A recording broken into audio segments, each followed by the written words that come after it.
Welcome into another episode of Halos in the Infield with your host, Todd Fox, and the other host of the show. Fernando, how's it going, everybody?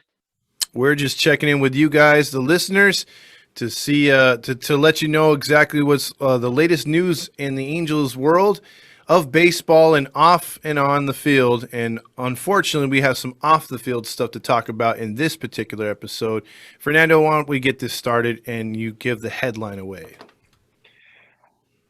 So it was reported yesterday by ESPN, Jeff Fletcher of the OC Register, who was just on our show. Check out that interview you haven't yet. Mm-hmm. But this news was absolutely everywhere. So some minor league baseball players, one specifically came out who is a trash panda. And what does that mean for those who might not know? That is the Angels AA team. He came out with a story talking about how it's 6 men who live in is it a one-bedroom apartment? One-bedroom apartment, yeah. In a one-bedroom apartment.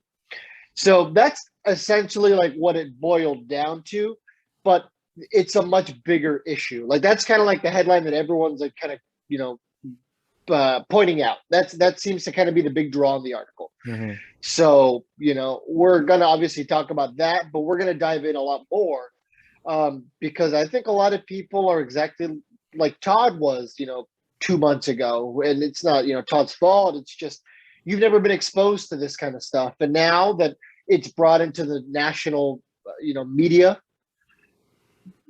we can hopefully start talking about it. But, yeah. Yeah, it's one of those things where, when I think minor league baseball to a degree, I don't know if you remember the movie League of Their Own, like where they're on the. I watched it this morning on the airplane. Yeah, they're on that bus, and it's like really, janky. They're living in motels and stuff, and that's a women's baseball team in the 1940s and 50s.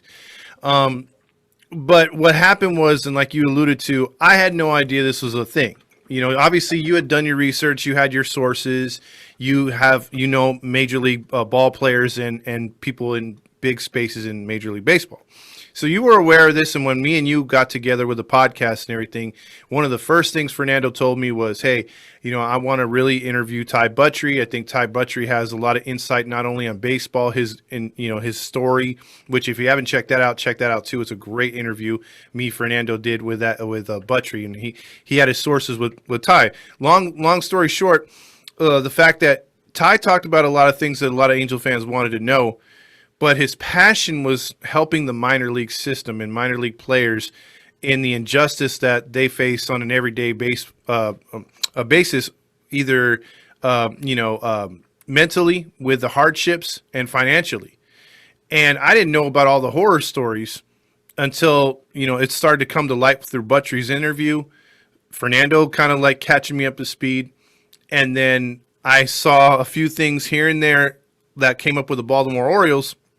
And thought, okay, maybe it's just certain organizations, but there you go.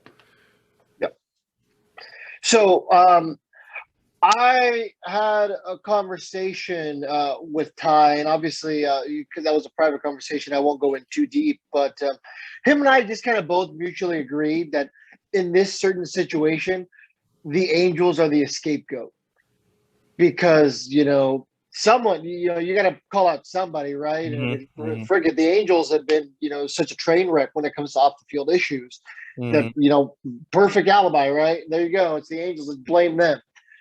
So, but this is a much bigger issue, and people need to start talking about it and not stop talking about it because everybody loves to hop on things. Well, it's a trend, but what happens when it's time for action?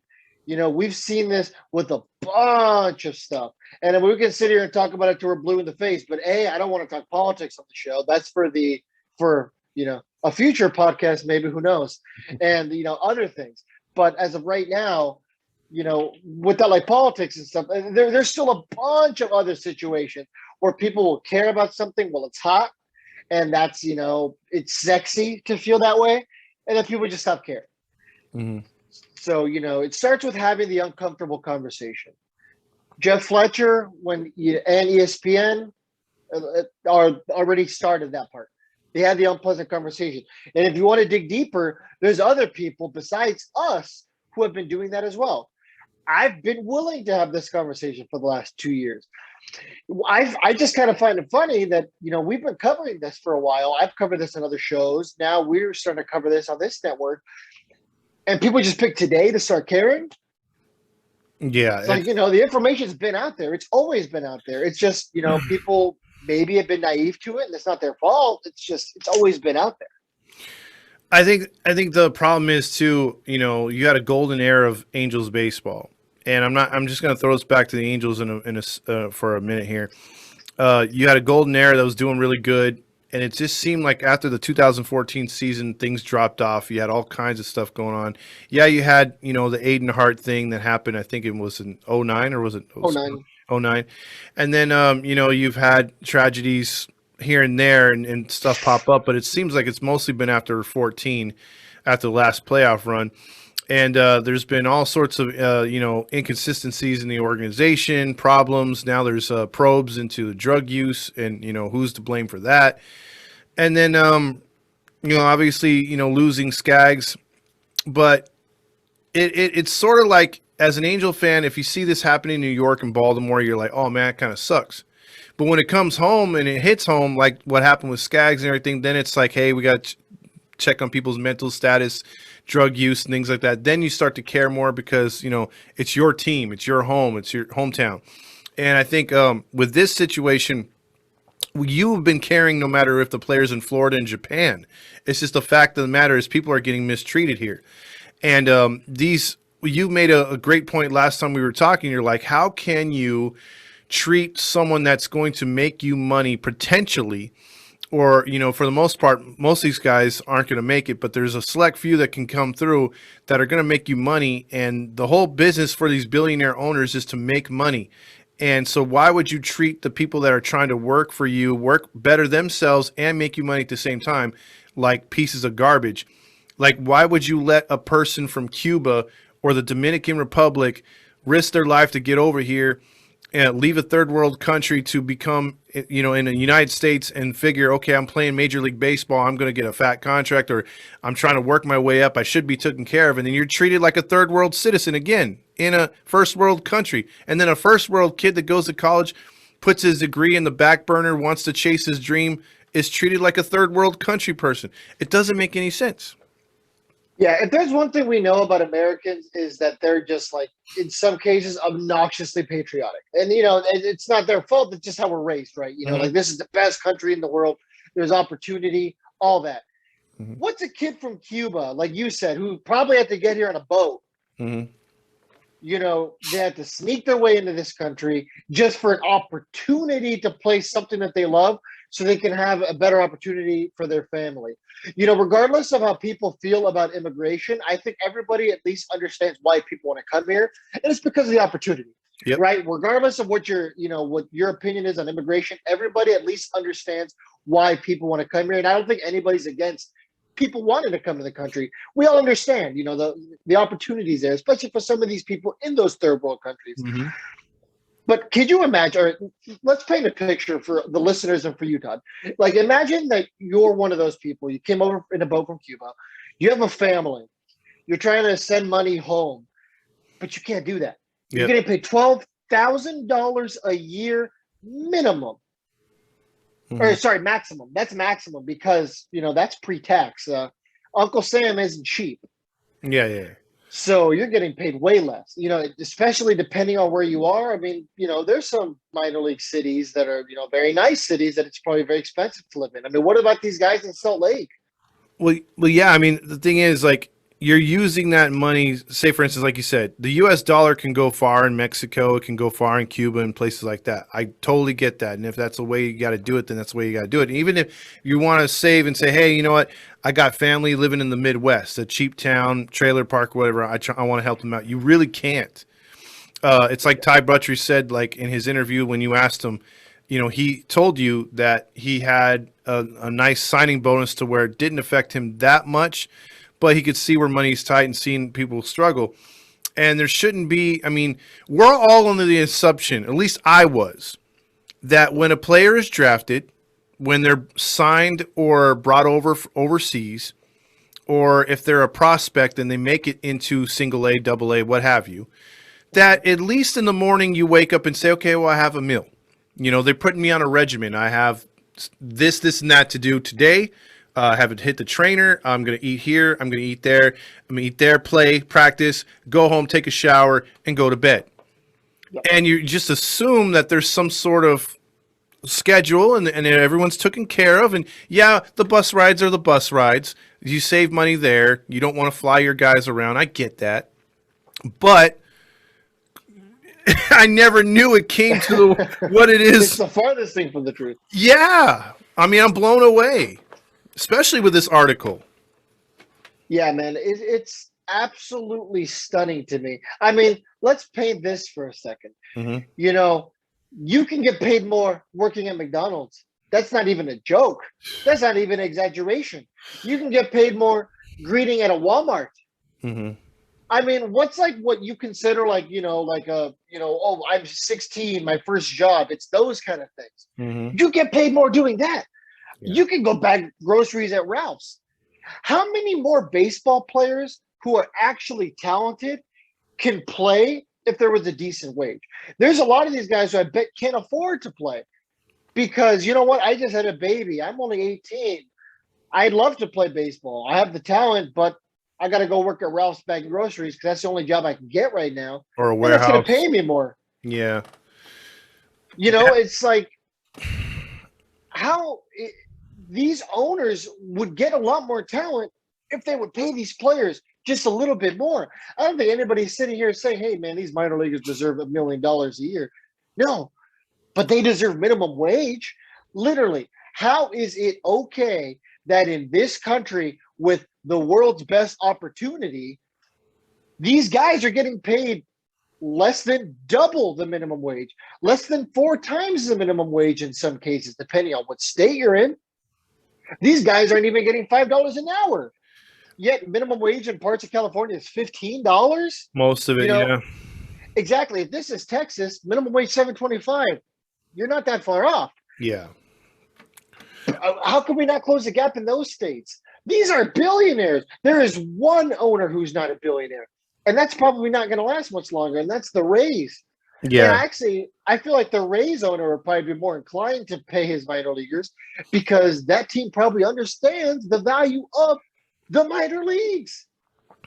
I think what's going to happen is this needs to be a state to government issue for a league that is not governed, like case in point, the politics that's going on in sports. Like you have, if they choose to do whatever they're doing during the game, it's a league. It doesn't represent the country. If you do it in the Olympics, that's why everyone's up in arms because you're there for the country. Like shut your mouth and just do your thing. Now, in here, it's a league. It's governed by themselves. They have their own commissioner. They have their own this, that, and the other. Tony Clark. It's the individual person's view. Yeah. And when we talked about with Ty Buttrey, I brought this up with him and said, hey, man, do you think this is going to be a talking issue at the collective bargaining agreement? And he just laughed because think about it. They've got so many other things. They're thinking about the millions upon millions of dollars that they could be making for the players that are in the league and also the owners and the TV contracts and all that other stuff. They're not worried about the minor league system. That's the farthest thing from their mind. And that's unfortunate because until we get someone that's going to probe this and make this a big thing, the league's just going to keep passing the buck. And you're absolutely right. With minimum wage being the way it is, I mean, they're not making any cash. They've literally just got enough money to pay for where they're going to stay and maybe a bite here, a bite there. So real quick, I was thinking a way that these owners could do something about this if they were ever to come to a pass, which, you know, Major League Baseball takes forever to do anything and come to together. Anything productive. They'll gladly add a runner on second base in extra innings without blinking an eye. Yeah, exactly. But with this, you would think maybe, like I said this on the post-game show, what if you just built like barracks or freaking dorms at each stadium? But remember, that's what Buttrey said that the Pirates said. Like, oh, we have Pirates Village. You're so lucky. Mm-hmm. But like he said, he didn't feel lucky. You know, this wasn't somewhere he was, wanted to go to. Mm-hmm. He said it was just normal college dorms, and I get it. At the end of the day, it's it might not be ideal, but I mean, I guess it's better than nothing. That's better than living with 6 dudes. At least in that case, you hopefully only have one roommate. Well, see, If I'm in the oh no, go ahead. I'm sorry. Go ahead. No, go ahead, because I'm going to go to tangent. Oh, okay. I was just gonna say to finish up on the dorms. If every team had that, and at least if you were guaranteed your meals, even if the cheap ass owners don't want to give you the cash and up your pay, at least that money's not going towards rent and food. And at least you can send that back and maybe just pocket some for spending cash around the area. That's my point. I mean, I still think $12K a year is still aggressively low. It is. It's not cool at all. I don't get it, man. It baffles my mind to think how you can have so much money and just be in a situation where you're just like, what, screw my minor leaguers. And you know what? Someone's got to say it. And the good thing about us having a network is that we can say whatever we want. We don't have to answer to anybody. Mm-hmm. So I'm going to say it. Fuck the major league players and what they think they deserve. It's not about you anymore. You think you deserve more? Play a little better. I'm not sitting here critiquing people's, talent. These guys, have the talent, but it's like, you have an agent to do it for you. People like Tony La Russa get mad. Maybe I'll take back my words a little bit about play a little bit better because obviously, these guys do whatever they can. I get it. Not everyone is as talented as the next guy, and that's just how sports is, and that's just how life is. There's somebody to your right who might be better than you at something, but that doesn't change what your job is. But, a guy like Tony La Russa was mad at your mom Mercedes for what? Not taking that 3-0 pitch or whatever, hitting a home run, and he like, oh, he has to pay a debt to our family. What's the debt to his family? Sending him down to AAA, so he has to potentially now starve. I understand, obviously, he didn't perform, so that's the reason he got sent down. But on average, he's going to be getting paid a lot more in arbitration now because of that home run. Mm-hmm. I think it was Brett McGuire that might have reported that. A home run is worth a couple $1,000s extra in arbitration. Who cares? I don't care if it's a 5-0 count, if that was possible. It used to be 7 balls, I think, back in old school baseball to get a walk. Mm-hmm. I don't care if that's the case. If there's a good pitch down the middle and I'm trying to support my family, you best believe I'm going to swing out of my shoes. It is not cool. It is not fair. You can't take food out of these players' mouths, essentially, for playing the game, knowing that they have to play their ass off just to get a livable situation. Mm-hmm. Todd, can you imagine what it's like to wake up every single morning? Because like you said, you expect them to wake up every single morning to a routine, right? Could you imagine what it feels like to, hey, I worked my ass off to get to this point. Mm-hmm. We just interviewed Kai Bush. He was so excited. He worked his ass off to get to this point, and rightfully so, man. I'm sure that guy's put in the time. Mm-hmm. What's it going to be like, as the days progress for any of these guys who just got drafted? They hit double A, they hit triple A. They're not in the 40-man, so they're not making the $100K a year. What's it going to feel like to wake up every single morning at 6 a.m., walk to the gas station across the street, get $1 Danish because that's all I can afford, and a Polar Pop because that's the most bang for my buck I can get for that day. Because they give me $20 a day in per diem. Oh, and $12 of that $20 goes to paying for shitty food in the clubhouse that I can't eat because it doesn't fit my diet because I actually care about my body. Yeah. And people don't have these conversations because it's uncomfortable for them. And I'm hoping that we're crossing that bridge today with this, man. Well, spoiler alert on the interview that we did with Packy. I thought that, he was very honest, and we were trying to skirt around it, not to get him in trouble, obviously, because he's pitching there. But he just said basically that, he was naming his regimen, what he did during the day. There's really no curfew on those guys. And it was very shocking to hear, number one. And number two, he's like, yeah, if we have time, we can get something to eat, and what's open around 11 o'clock. So it's just basically telling you, it's like Jack in the Box, McDonald's. You try to eat healthy if you can, but it is what it is. It's your budget. It's what's open at that particular time at night. That's not right. As well as I know that the gate for an Angels game food-wise, if you take a small fraction of what they make there, you can easily pay for these minor leaguers for per night or a couple nights in a row, whatever. because of the money they charge for that kind of crap. And I don't think it's a big stretch to be like, hey, you know what? We'll cater in breakfast. We'll give them either money or we have 3 different kinds of meals they can partake from. We cater in a dinner. At least do that 2 meals and then have them get their lunch. Because even Courtney was saying when she was in college, in a pristine college, that, one time they were doing it. Well, it happened several times, she said, but one time she was bringing up that she was doing a double header. And the coach said, hey, you're either going to eat before or after the game. And she's like, what are you talking about? And they had a game that, started like at 2:00. And so it's like either lunch or dinner. And so what they did was they said they opted for lunch. You eat that, but they had to eat light because obviously you're out there playing back-to-back games. Yeah, and then you burn all that energy. You burn those calories. You're starving, and the coach looks at you later like, hey, we're going to grub. No, I have nothing else for the evening. What the hell's that?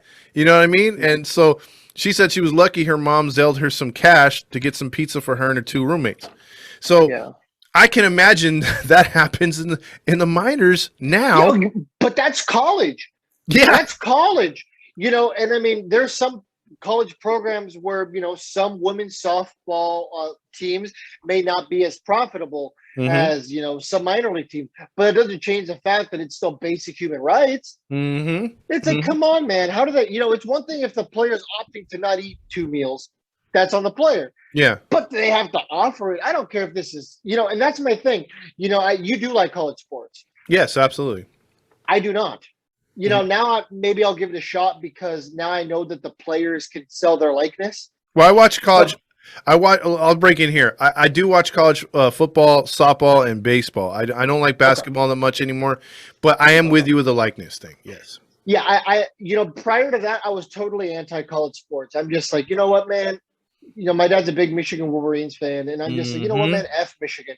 These guys are getting billions and billions and billions of dollars off these people who are essentially still children. I mean, at the age of 18, let's be honest, most of us are still kids. You got to call your mom for, like, hey, how to make a doctor's appointment.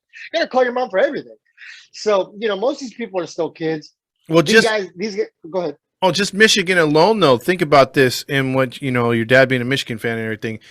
Back in the day with the video games, Desmond Howard, Michigan Wolverine, Charles Woodson, Michigan Wolverine, their likeness was used, was it EA Sports and all the video game consoles made millions on their likeness, and they got 0 cash back. There's like nothing, I could not see how did it take that long for them finally to break through and be like, hey, you know what?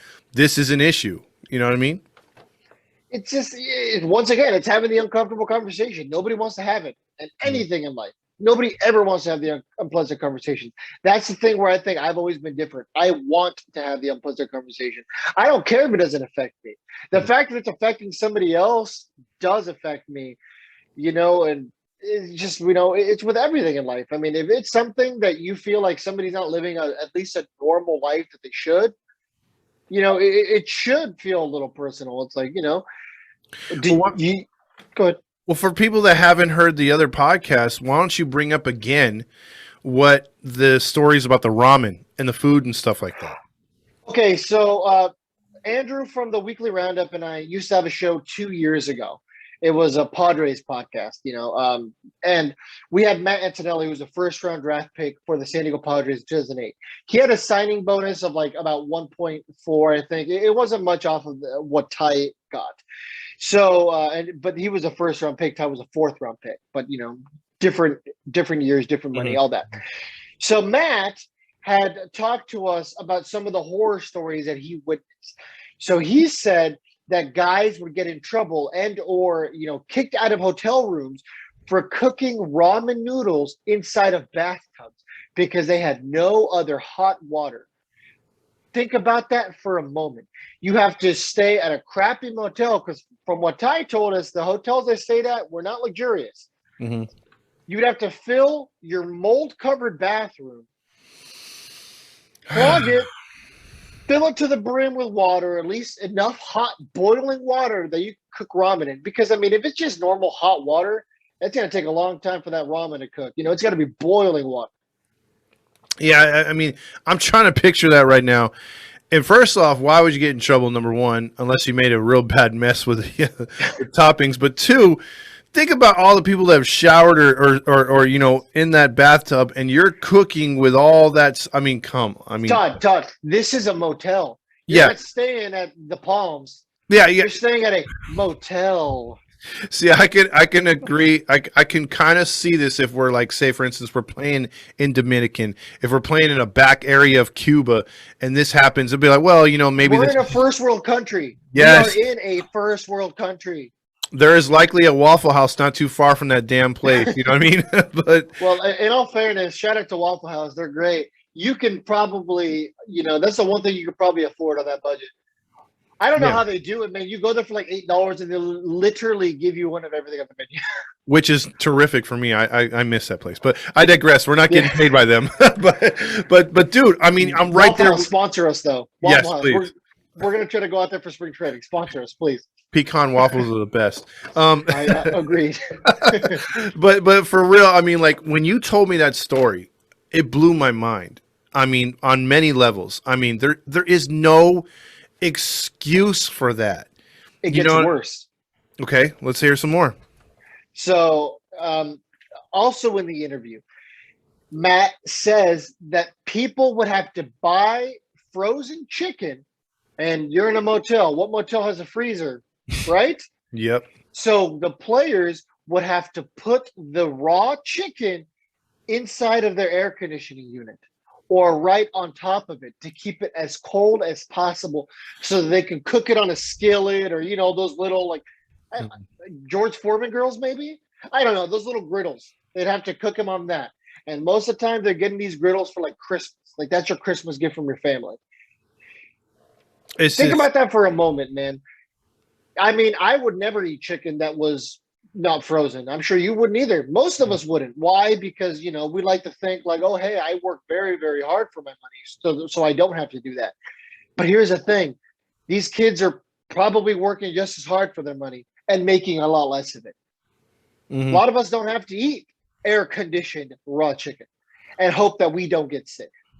Yeah, that Ebola stuff is not the Ebola. What's the thing you get when the raw chicken? There's some sort of like a stomach issue. Anyway, yeah, I mean, look, when it just, you don't think of this. I mean, look, even if, like, say, and I know I'm going to piss some people off, but the lowest league in all of professional sports right now is probably the WNBA. Probably, like, as far as mainstream sports, unless there's something else. I mean, if we're talking revenue, at least for, like recognizable sports, perhaps. Yeah. I mean, obviously we can throw in things like the National Lacrosse League and things like that. Yeah, but I mean, as far as like your supposed big name sports, they're represented by the NBA. They're pretty much kept out of the red by the NBA. My thing is, they're always complaining of equal pay, wanting more money, and yes, they don't make much money either. They're about right. And we're in no way saying that they don't deserve that. Yeah. They're very talented players. We're just trying to compare the two. But I will tell you this from the start, that the WNBA, backed by the NBA, although they don't pay their players enough, I know they take care of them food-wise. And I know travel as well. So, just in case anybody was mad by your comment, I am officially looking it up. And as far as United States professional leagues, the lowest grossing is the Women's National Basketball Association. Okay, so I was right on that one. Okay, good. But for the record, the lowest professional league is the Israel Basketball Premier League. Just throwing that out there. Okay. And they make significantly less than the WNBA. So I will say that. Okay. So I'm not totally right, but I'm kind of right. Yeah, WNBA is actually a lot higher on the list than I might have thought compared to, like some of these other sports. But anyway, I digress. I just wanted to go ahead and confirm your fact just to not trigger people. I wanted to dot my eyes on that one. You did. Because my point being is, like, look, the WNBA is always in the red. They're funded by the NBA, but they take care of their players. So, and then the Major League Baseball is basically, I think, minor league baseball doesn't make much money. They don't have TV contracts for the most part. You have to really search to find them on the internet sometimes, unless you live locally, stuff like that. The ticket prices, the ticket gates aren't that expensive, obviously. It's minor league baseball, and they always do janky stuff to attract people. But my point being is, either way, how the NBA is using their billions or millions when they are having a good season to make up for the revenue lost in the WNBA by funding them, taking care of their They players. were profitable last year. The WNBA? Yeah, 4.5 million. Well, I mean, that's probably the first time they turned a profit. But what I'm trying to say is, why can't Major League Baseball do that for their minor league system?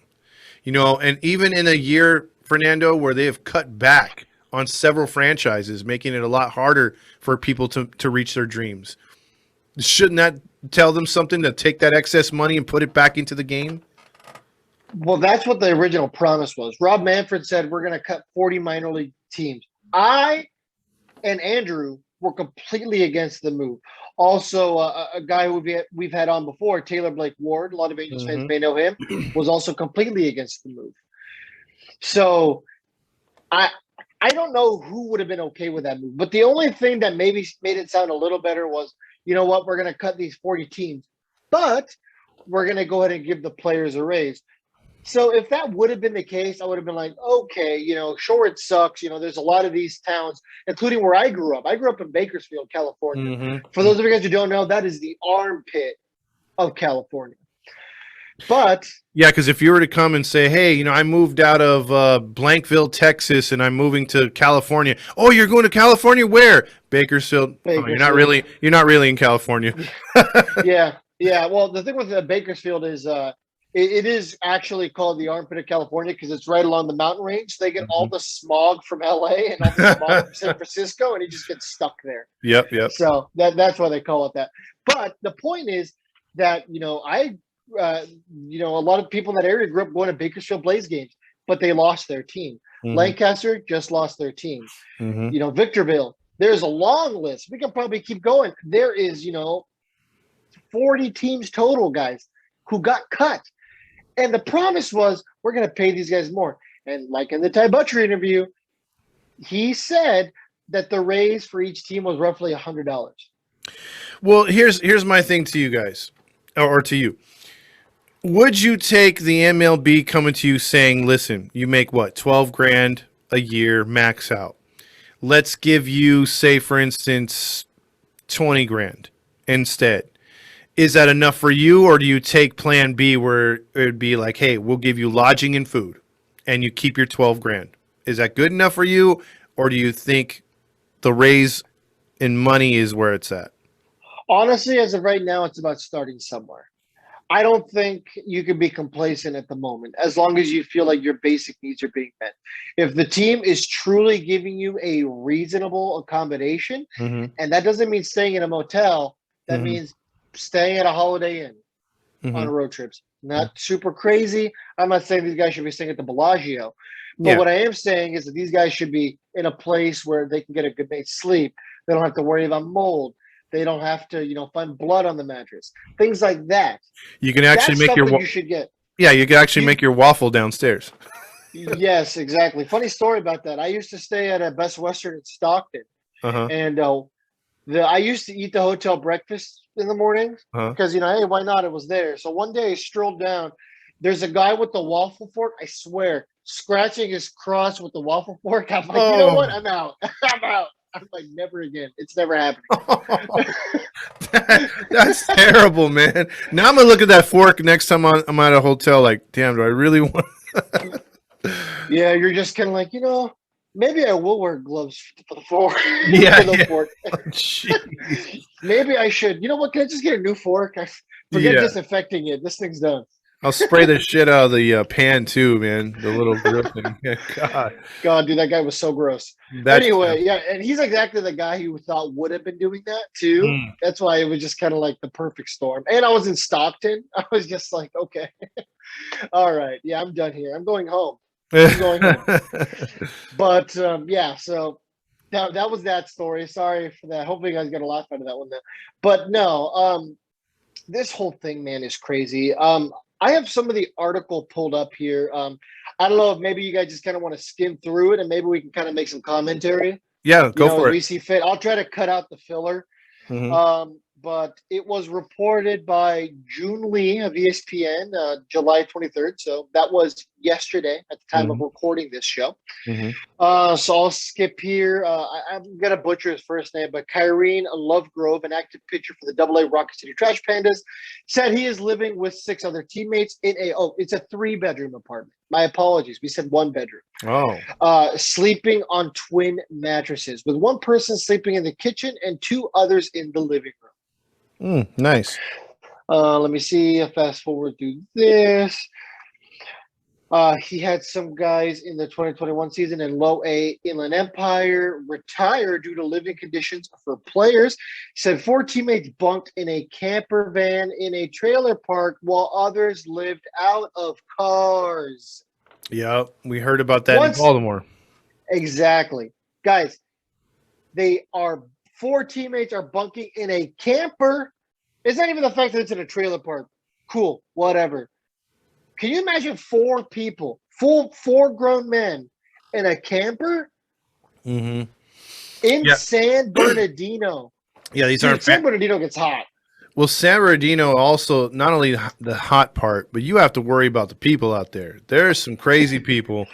That is also a drug capital of SoCal. So, yeah, you're not living in a camper in San Bernardino is not ideal. Let's just put it down. And I don't exactly know how trailer parks work if you have to pay electricity like you normally would.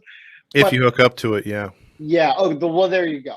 So maybe they can run their generators during the day or whatever. I don't know how that whole situation works or if it's too loud. I'm sure it depends on the trailer park. But all that aside, let's just say you do have to hook up. You're paying for electricity. I mean, these guys can barely afford to live as it is. I mean, there's 4 of them living together. Then they got to worry about electricity. There's a little thing called food they got to worry about, water, because they're living in a camper. And you got to pay for the space as well. Space ain't free. Exactly. And who knows? Hopefully this is an old camper or you're stuck paying for that too. Yeah. I'm assuming it's an older camper. I'm assuming a family member is probably like here. While others lived out of their cars. How many of you guys went to the 66ers game to cheer on the 66ers? We know some people who do constantly. They live out of their cars. Yeah, cool. That shortstop just made that great play. Probably, maybe lives in his car. And he eats ding-dongs or Little Debbie zebra cakes. Brisk iced that's tea. what he can afford. Yeah.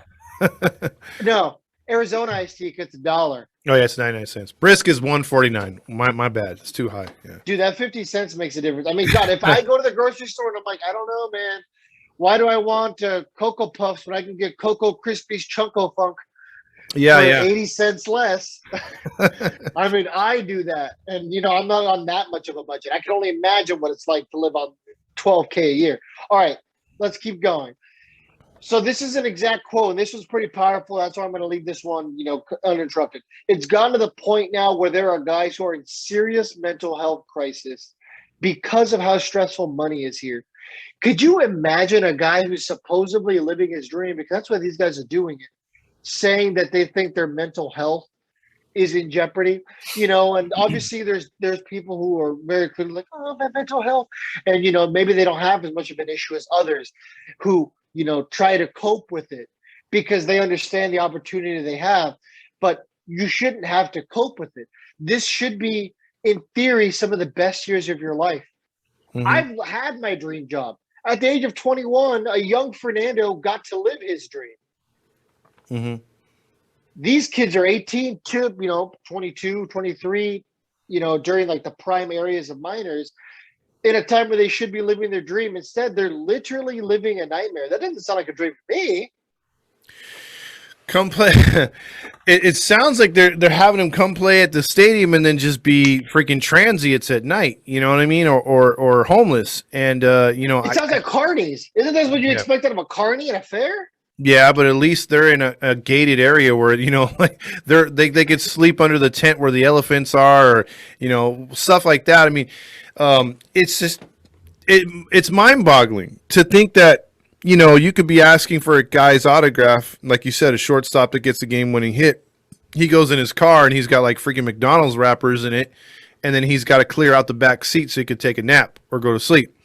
That's not healthy. Mental health is a huge issue. Absolutely. And this is sort of like, I guess you could look at it this way. This is just one way mentally this could just kill you on the inside, is that you fought all this way either from another country or from another state.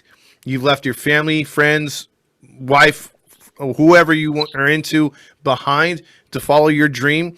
Everyone's behind you in where you came from. You come over here and you're expecting better things and you get nothing. So the pressure of getting out there, staying fit, as much as these guys are your teammates, you're trying to beat them to the next level. So you're competing with your own team, not only the other team on the other side of the field, but you're trying to compete with your own players. So that's mental stress, plus the stress of being the best, working out, trying to eat, trying to, sleep. All that comes together. And if you have just the simple things that are supposed to come with your dream moving forward interrupted because it's on you and they're paying you so less or they're not providing a place to stay, I mean, come on. How are you supposed to cope and deal with all that? That seems to be too overwhelming. Exactly. No, you perfectly said. Perfectly said. It's just people got to have these conversations, man. They really do. They really do. Let's continue. Okay. So back to the quote. I really do not think it. I really do think it affects not only their play on the field, but I think it affects quality of life overall. We're reaching a point now where this is actually becoming detrimental to the players' overall health, and the owners not addressing it. The organization actively saying that they don't care about the health of their players.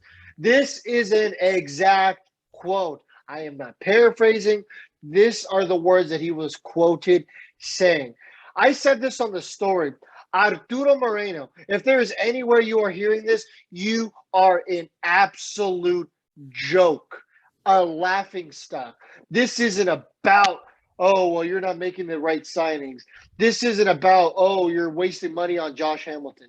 You're wasting money on these guys when you could be making sure that that these young kids here aren't literally throwing some of the prime of their life to live in a camper with 4 other men in a drug-infested city of San Bernardino. No disrespect to San Bernardino.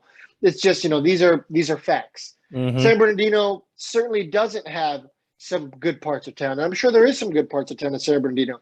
But I'm guessing, just off of what I've known in my lifetime, the trailer park probably isn't in an amazing part of town. But I hope I'm wrong in that case. It's embarrassing. This isn't even about the organization. This is deeper. The Angels aren't a scapegoat in this situation. This is a deeper issue. I think what you pay Mike Trout to play maybe 3 innings or have 3 at-bats would cover these guys for evenings, not evenings. Mike Trout makes a hell of a lot of money, and you are fine with paying him that money because you are raking in way more money than that.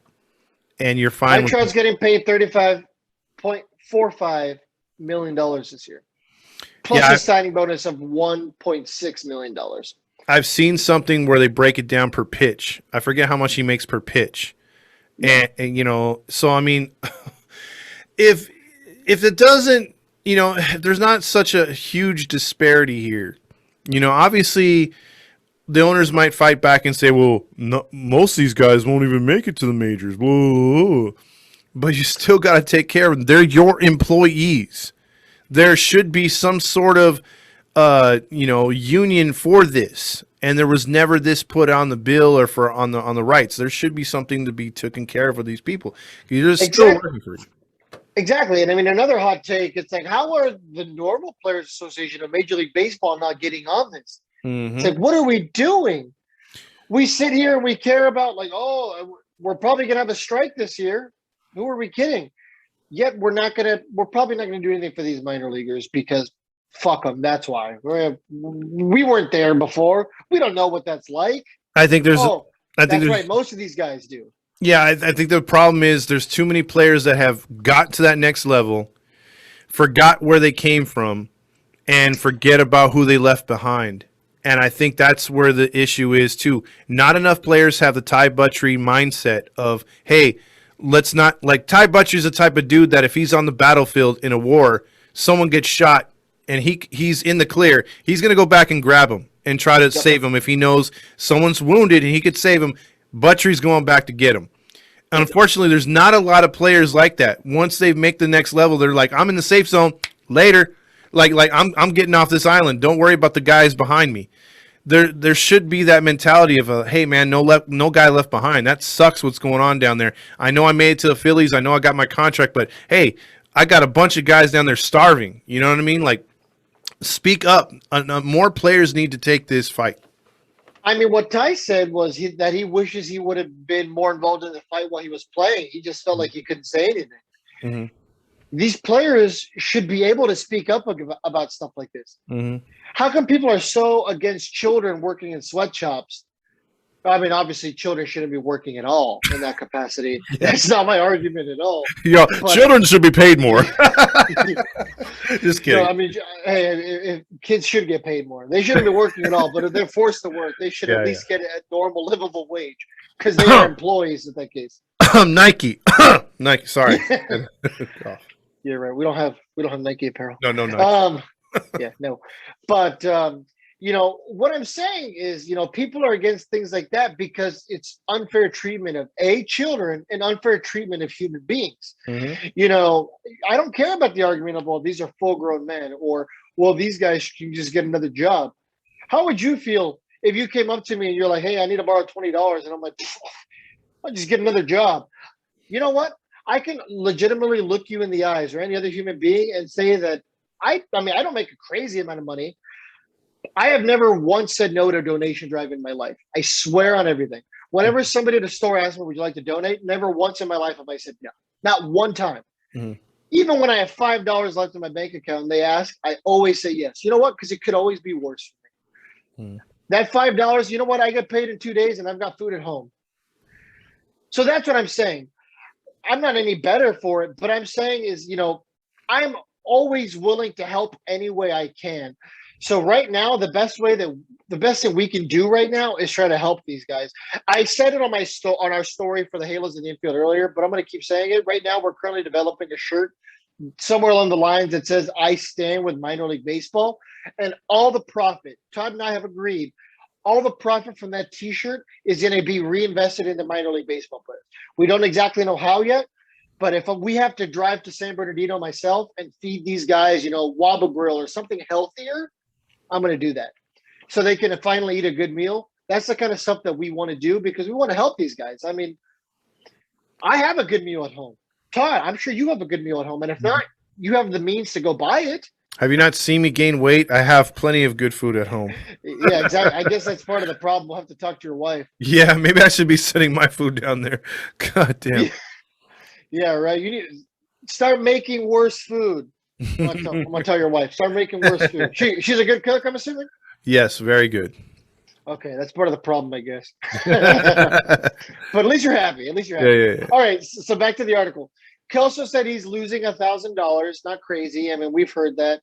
Mm-hmm. Fast forward a little bit here. Rent for his housing costs $2,000. Keep in mind, this is Alabama, but the team pays him $1,600 a month. Another exact quote here, so I'm not going to paraphrase just for his words. People don't understand the mental strain that comes along with that. That you don't know how much money you're going to have at the end of the month, and not knowing how you're going to make ends meet. I was a late rounder. I didn't sign for a lot of money. The vast majority of players are in my position. And there you go. He did have an extra job. So he's worked as a Lyft, an Uber driver, as a warehouse worker for UPS and Best Buy in the offseason to supplement his minor league income and maintain his career pursuit in baseball.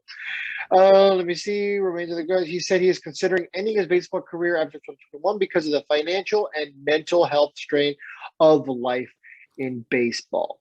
Kelso said the team expected him to consume between 3,500 and 4,500 calories a day, but only feeds players 800 to 1,200 calories per day. Mm-hmm. Where's the money to come up with an extra 3K calories a day, bro? It's not there. It's not there. I mean, maybe that's why they got to eat the zebra cakes. Look, zebra cakes are awesome, but they don't make you jump higher. They don't make you hit the ball harder. So, I mean, I'm with you on that. I think that there is a disparity with all of this. There is what it comes down to me is greed. I would expect this from a Miami Marlins type team, like you said, maybe a Tampa Bay Rays team, maybe even Oakland A's, where they're struggling to find a home. But I, for one, have not heard anything come from the Oakland A's organization. I know it's spread around. I know it's not all teams. I know it's not all their affiliates. Maybe it'd be a few of them. Maybe it's the entire minor league system. Because talking to Packy today, it sounds like AAA Salt Lake is just the same. Maybe not as bad, but it's just the same as far as financially. So maybe it's an Angels organization. And this being an Angels podcast, we've always come out there and called out the good, when it's there. Like today, Patrick Sandoval almost had a no-hitter. Great news. Awesome. Fandom. Whatever. But also we're there to point out the BS. We're not Roger Lodge clones here. We're not Halo honks. So if something looks bad, I mean, you really think Roger Lodge on his show is going to be like, hey, what's going on with this minor league system stuff, huh, James? Do you think these players are ever going to get paid, James? He get fired at the commercial break. Yeah, exactly. He'd be gone, So, yeah, I mean, like you said before, we don't have anyone over us telling us what to say, what not to say. And it's a good platform to where maybe if person A or person B listens to us, maybe they put the word out and it starts spreading like wildfire. Exactly. I don't want to burn my bridges with the organization. I'd love the opportunity to go down for batting practice and be able to talk to some players. But at the end of the day, doing what's right is more important to me than maybe being cool with the organization. I'm a fan. I'm a fan of these people who work their asses off for our entertainment. Oh, yeah. You go to a major league game, those guys are well compensated. These guys get $100 a day for food on top of what they're making in their salary. Minimum salary in Major League Baseball is over $500,000. That's a livable wage. What's not a livable wage is $12K pre-tax. So, as if the article hasn't already been pretty bad and pretty incriminating. It gets worse for you, Arturo. I don't think there's any way Arte Moreno's listening to this, and if he was, he's definitely not anymore. By the way, real quick, people on unemployment make more than that. So let that sink in. Yeah, exactly. Lovegrove said that the living conditions for minor leaguers show that Angels owner Arte Moreno really doesn't give a shit about the winning side of running a baseball team because of its failure to develop the next generation of baseball players. Oh, don't worry.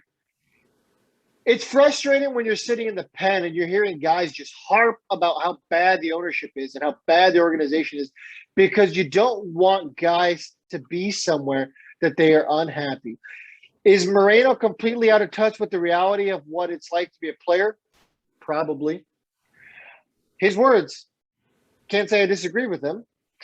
I don't see that really changing because I don't know that he really does care about the quality of the organization so much as the amount of money it produces. Once again, I'll say it, Arte Moreno, you are a sad disgrace for a little man. That's not cool. You are the fourth richest owner in Major League Baseball. If anybody has any ties with Arte Moreno, tell him he needs to do something about this immediately. I'll get back to it after you.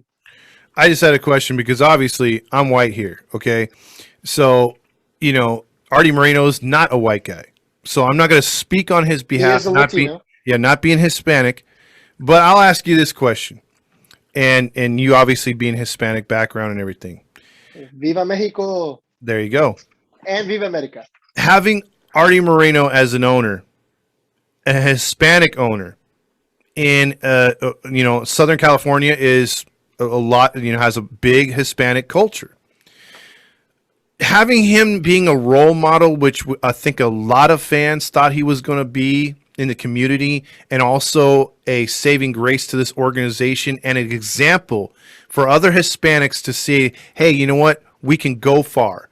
we can make it. We could be an Arte Moreno and be an entrepreneur and start out as a billboard guy and turn into a mega billionaire, which he is now. My question to you, Fernando, is it super disappointing the way that this has turned out, the way that we've seen his true colors, either if you don't agree with his politics, but now stuff like this, where he could be a true leader and a true example to the minority community, but now he's coming off just like everyone else. I mean, I know what his political affiliations are, and that's none of my business. Everyone has the right to believe what they want. That's his right as an American. But what I will say is, I'm answering this question as a first generation American on my dad's side, second on my mom's. So, my roots are still very much in Mexico. I have a lot of family still there. Mm-hmm. So as a Latino, I remember when he bought the Angels, he was the first Latino to fully own a team in any major sport. That was a very big deal. Yep. Literally, Latinos everywhere were rejoicing. Mexicans were, overjoyed. Mm-hmm. But it has turned out to be an extreme disappointment. He has not represented the Mexican culture correctly. He has not represented the Latino culture correctly. Because if there's one thing that I'm sure you understand about Latinos, is that they have always been a very welcoming people. Mm-hmm. And this is almost the exact opposite. Latinos do tend to take care of their own. Mm-hmm. That's just, what you're raised on, How many, I'm sure you have a lot of Latino friends. Yeah, I have a Latino wife. There you go. And, I'm sure she'd be the first to tell you that the number one thing they do is take care of their parents. They take care of their own. They take care of their family. Yeah, also families first. Literally, family is like the only thing for them. Mm-hmm. It's like a complete Vin Diesel situation. I have family. That's exactly what it is for Latinos. Yeah. I'm not saying it's not like that for other races. That's just, what my interpretation is, because that's what I am. I am a Latino, so I can only speak on behalf of what I am. Mm-hmm. And this is almost the complete opposite of all that. You don't care about your family, which in this case is your players, because you should be treating them like your family. I wouldn't let my family be living in, with 4 guys in an RV. Mm-hmm. I would care about their mental health. I would let them know, hey, I care about you today. Can you guys imagine what these guys must be going through to be in a position where they're sitting in a bullpen talking about how bad the management is, the ownership is? Where do you got to be in your life to literally sit there and badmouth not your boss, not your shift leader, badmouth your CEO because you're so mistreated? We all have times where we might feel mistreated at work. But how often have you ever been that mistreated, where you're cooking ramen noodles in a not even probably Motel 6? I can't even imagine it's that good. It's probably like, Super 8. Super 8. the Latino family motel here, any family. I just, once again, what I decided to pick on because, what I know. You're staying at the Visalia Motel. You're staying at the Lake Elsinore Motel. You ever been in a point in your life where you have the odds against you that much? Mm-hmm. Yeah, it's troubling because, again, you're away from your family. If you have it, your friends, you don't have that backing, and you're on your own. That sucks. And with Arte Moreno being who he is, and he just got, he paid. Literally, he came out on top buying the stadium from Anaheim. Only $325 million.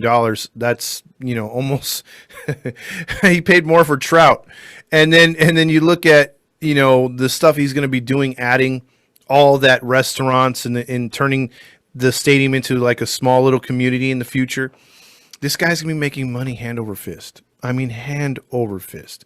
How much more money do you actually need to where, again, this is not a non-profitable organization sucking the life out of you or trying to or some side company trying to live off your millions, and even though you make so much money, you're like, no, I don't need anybody trying to steal my thunder, steal my money, this and that. No, the minor leagues are up. When you buy the team, you bought the minor league system. That is your baby along with your team. Take care of the whole thing, not just one thing. And that should go for any owner. And it's a disgrace that MLB has let this get to where it's at. and be Yeah, so this widespread. isn't just an Angels issue. Mm-hmm. We need to keep saying that. It's not. This is a Major League Baseball issue. It just None hits of these here. guys are getting paid. Yeah, It just hits here because it's, what Ty said earlier brought it to our attention, and we brought it to the page, and you, the fan.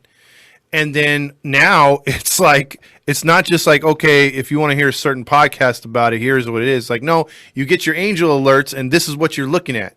So now the entire Angel fan base knows how shitty we're running things. And one quick thing I'll say real quick is when Artie was in that article was approached at the tail end, he said no comment. When Perry Messiaen was asked the question, he said, I don't know about the specifics of what's going on. I hope this is not true, but if it is, I'm going to investigate and make a change. Big words. Let's see if it happens. I've liked everything that Perry's done so far, for the most part. What if he's the guy? Look, he could be playing dumb too. We don't know. But maybe a change will come if Perry's now he puts his stamp on it that he knows what's up or that he's heard about it too. I would like to see what happens from now on to see if Perry gets in there and gets in someone's ear to allocate money down to at least, if not fix the league, obviously, but at least fix this team's problems to where we're not being signaled out and articles are being made about this organization. Let me start off by saying that Arturo Moreno is worth $3.5 billion. Mm-hmm. We shouldn't even be having this conversation. Absolutely. There's 0%. There's a 0% reason why we should be having this conversation. Yep. He has the means. One of the richest owners in Major League Baseball. At least his team's worth one of the most valuable franchises in Major League Baseball. Mm-hmm. And we're having a conversation about, about these guys who are being mistreated, and once again, it goes much deeper than just the Angels. We are definitely in a situation where any respect I had left for Arte Moreno is gone. I've been one of the biggest Arte defenders throughout all of this. Mm-hmm. Am I a little biased? Maybe. I cheer for anybody who's, who does good to represent my culture. And I think that's how anybody feels about any of their culture. We cheer for Team USA when they do well in the Olympics. Mm-hmm. It's no different. It's the same thing. You take pride in somebody who should represent what you believe in, or what your culture believes in. This isn't it. This isn't it for any culture. Mm-hmm. What culture is okay with this? I don't care if you're black, white, blue, purple, you got polka dots. I don't care if you got zebra stripes. This isn't okay. It's not okay. It's not cool. Let's talk about the stuff, the bad stuff that's happened during Arte Moreno's time. And not all this has been his fault, but I don't think it's all been properly handled. Mm-hmm. Was the Nick Adenhart tragedy properly handled? Debatable. Did he not know about what was happening with Tyler Skaggs? I find it very hard to believe that this wasn't a thing that people knew about. I find it very hard to believe. It may not have gotten up to him per se till it actually happened, but I'm pretty sure that, like you said, a lot of people in the organization knew about it. Then that is not even a hiccup in the organization. That is alarming in the organization. Mm-hmm. Dude, if you're working at like Disneyland and your coworker's doing drugs in the corner, someone's going to find out probably immediately. Yeah. How in a major league organization where you're literally under a microscope did this go untalked about? How did Arte not find out? I think that has a lot to say about Arte Moreno. Arte Moreno doesn't even know how to get around his damn stadium by himself. Yep. Not a joke. I know that. What else has happened during his time that I'm blanking on? Mickey Callaway, the pervert, was hired. They didn't do their background check. Mm-mm. I mean, we posted the meme a couple days ago.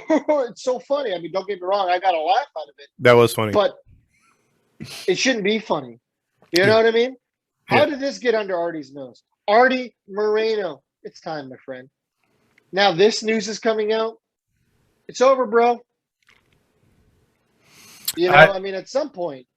See, here's the thing, too, to think about. I didn't even think about this.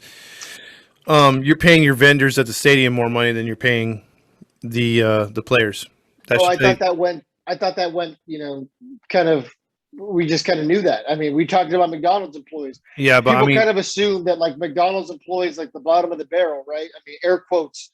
but these are Growing up, you're like, okay. these are part-time ushers. They're there for 81 games. These are part-time food vendors. They're there for 81 games. They're getting paid more than the ball players are for the entire season. That's pathetic.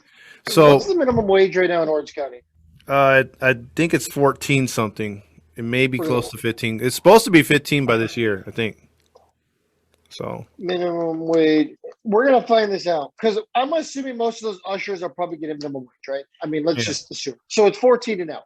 Mm-hmm. Okay, so 14 times how many hours do you think they're working on a game day? I would say 6 because there is prep time and stuff, and there's cleanup afterwards. They may even go 8. You never know because they might have them clean up around the ballpark as well.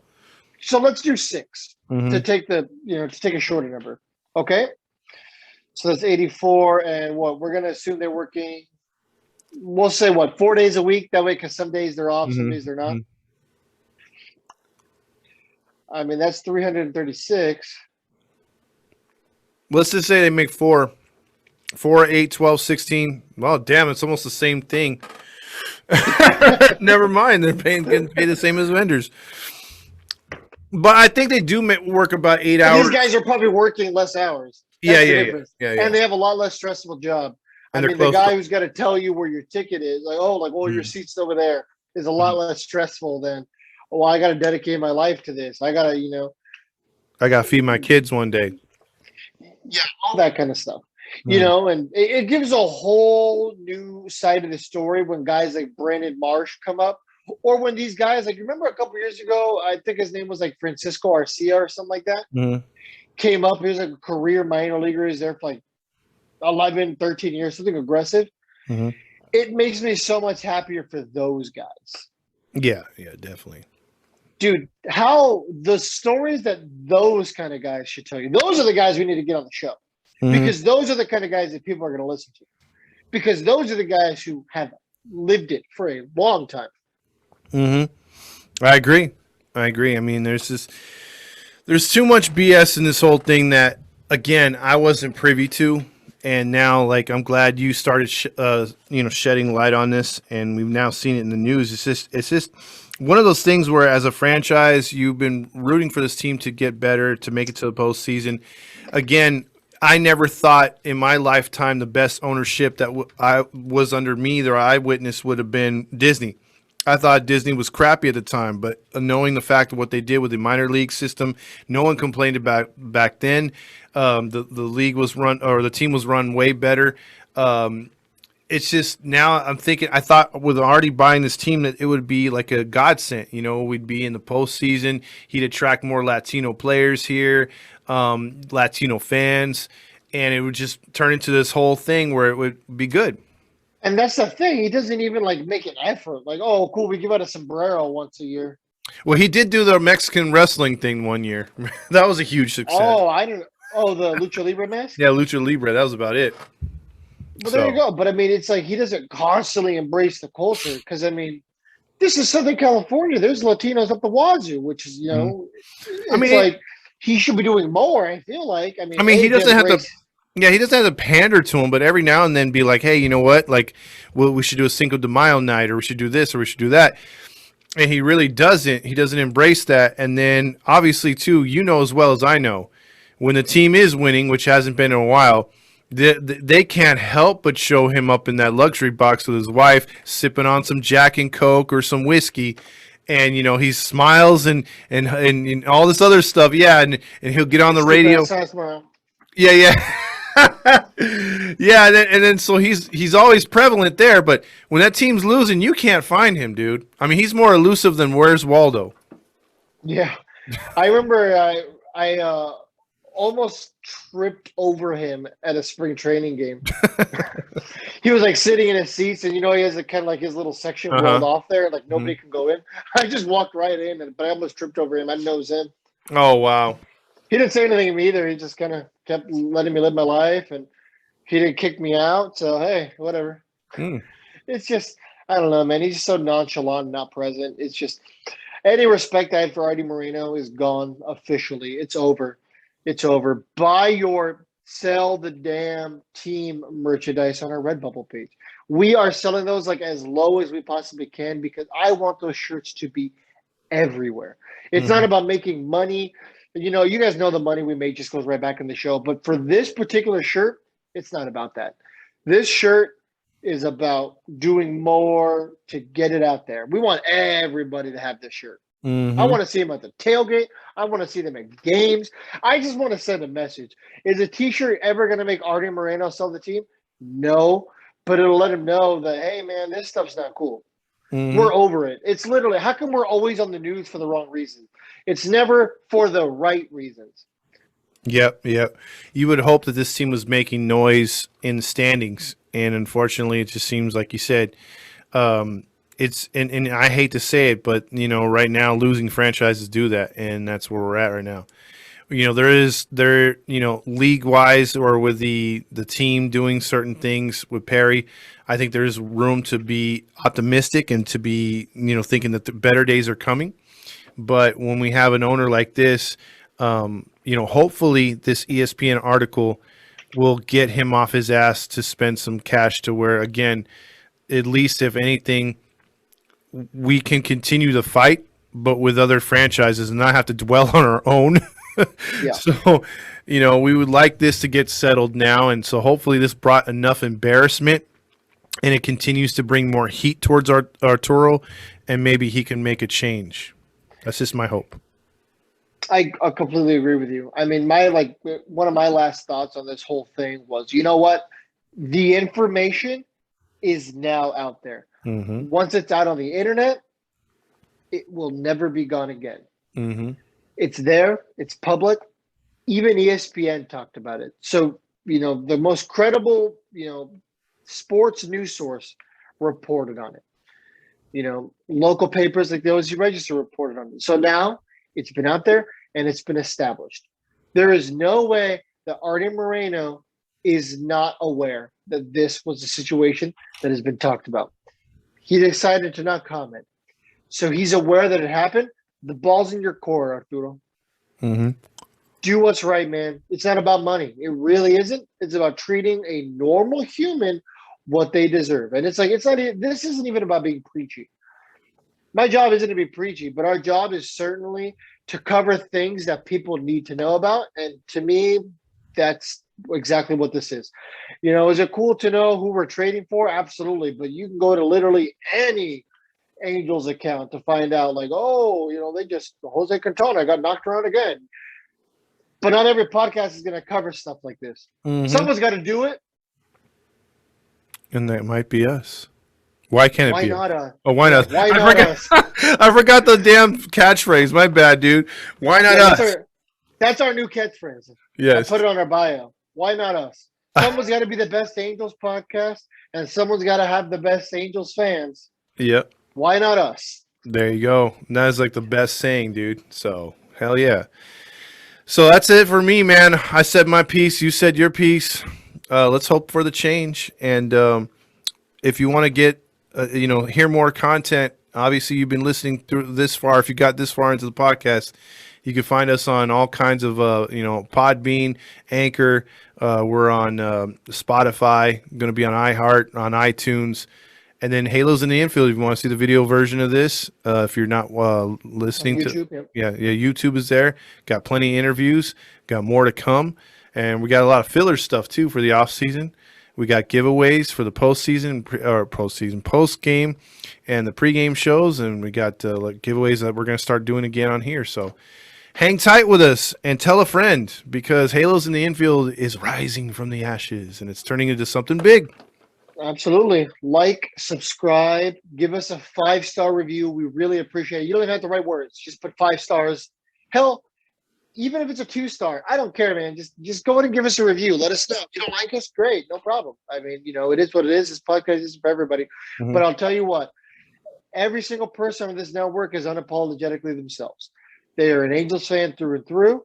They want the best for this team. And more importantly, we want the best for these players. So thank you guys for all you guys do to support us. We really appreciate your time. You guys are truly the best. trust me, if Todd didn't agree with me, he wouldn't be spending an hour of his evening every single night to do the post game. He loves talking to you guys. Mhm. We love talking to you guys. We look forward to growing this thing with you guys. Why not us? And that means all of us, the listeners and us. Literally one giant team, because you guys are just as involved in this as we are. That's why we allow you guys to comment on everything, the post games, the pre games, everything. It's all been for you. So we're just appreciative.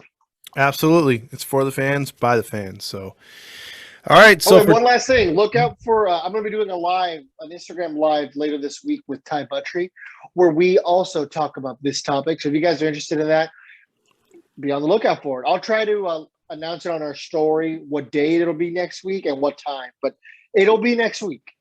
All right. Sounds good. So for Todd Fox and the one and only Fernando Mendez. There you go.